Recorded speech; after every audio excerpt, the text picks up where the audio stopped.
it's Mushroom Pie FPV here. So today I'm going to show you guys how to replace your motors on your Vortex 180. Alright, so stay tuned. Yeah, so what you're going to do is you basically have to remove the two screws on top of here and the two screws on the bottom, as you can see here on my Vortex. So basically once you remove the four screws, you will have to pop this little plastic out. It's actually kind of hard, but just be gentle about it, because if you pop it incorrectly, you basically might have break the solder inside. But alternatively, of course, what I did earlier before even this video is that I unscrewed all the screws on top, the bottom plate. I also unscrewed all the screws and basically have everything dismantled. Just to get an overview of how the diagram inside the Vortex. As again, you guys know that I don't really build stuff. I seldom build, but I really find this simple, hardware, it's really easy to maintain. In fact, if you broken anything like motors, ESCs, soldering, it's basically the same as you would on another frame, which I'm sure you guys are pretty much profound in soldering right at this very moment. But for some of you who are new to the hobby, so bought a Vortex because of its ready to fly, this is how you would do if you happen to come across replacing your motors. Again, for me, because I did already unscrewed everything and put back in, right now I'm just showing you if you were to replace one side of the motors or ESCs. ESCs are okay, they're soldered inside, so if you have to happen to solder the ESC back to the board, you have to unscrew the top plate and to be able to reach the internal. Okay, so for the motors, guys, once this is unscrewed, remove the plastic and the carbon plate arm, and there this will be exposed. Okay, so guys, this is the ESCs, these are the motors. I did not break the whole of the heat shrink. I just removed the outer part of it so that the soldering points are exposed. Basically, you get your soldering iron, make sure you heat it up at the right temperature and desolder the current motor. So this is the previous motor that I already desoldered, and once you have the motors, the new motors, so you can consider putting a heat shrink on top part of it. Out of the box, it's actually just spare, as you can see here. Let me show you. So by the way, guys, I got this replacement motors from a friend of mine here in Hong Kong.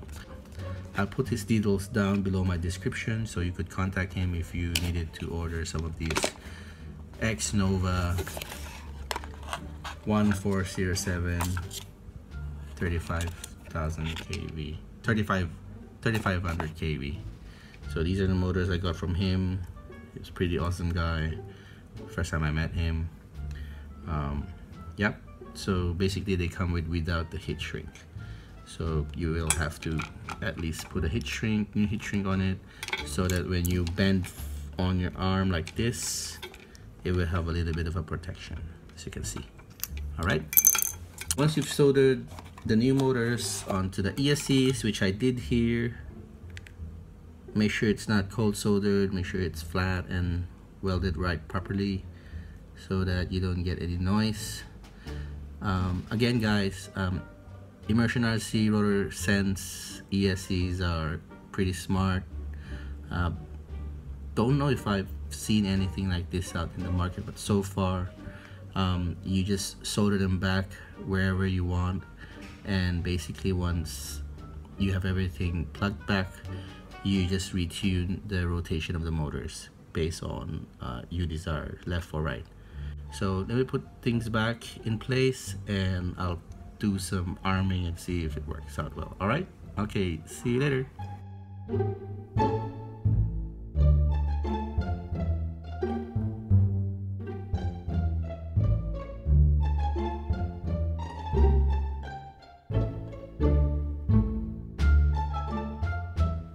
So there you go, guys. You've seen how I've unscrewed the arm from the body and basically replace the motor. So it's pretty much very simple. If you've been building for a couple of months or weeks or years, you're probably expert on this. But as I said, I'm not really a building guy from scratch or anything like that. I don't really mess around with hardware, but I have knowledge of it. So I'm pretty sure it's not that, it's not rocket science. So for you guys who are new in the hobby, as mentioned earlier, so you basically just unscrew those, screws from top to bottom. Remove the plastic arm and the carbon arm, and the ESCs will be exposed. Don't break the heat shrink. You gotta save them and not bother to put a new one.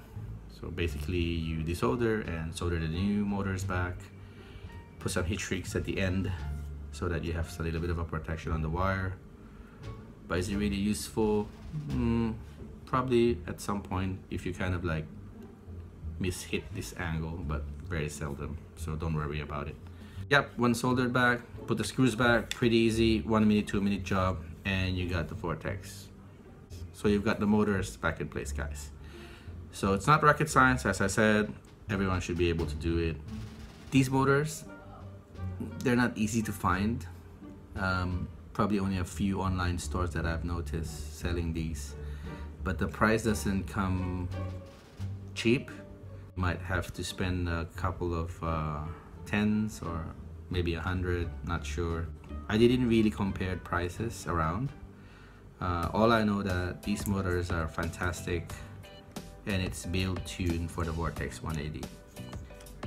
And come on, you pay what you get at the end of the day. With that few differences, I think it's really worth investing on. So guys, that's it. Short video, changing motors. Hope you like it. I hope I can do more videos about this and make some flight footages very soon and to share it to you guys. All right, hope you like it, guys. See you again. Thank you. Ciao.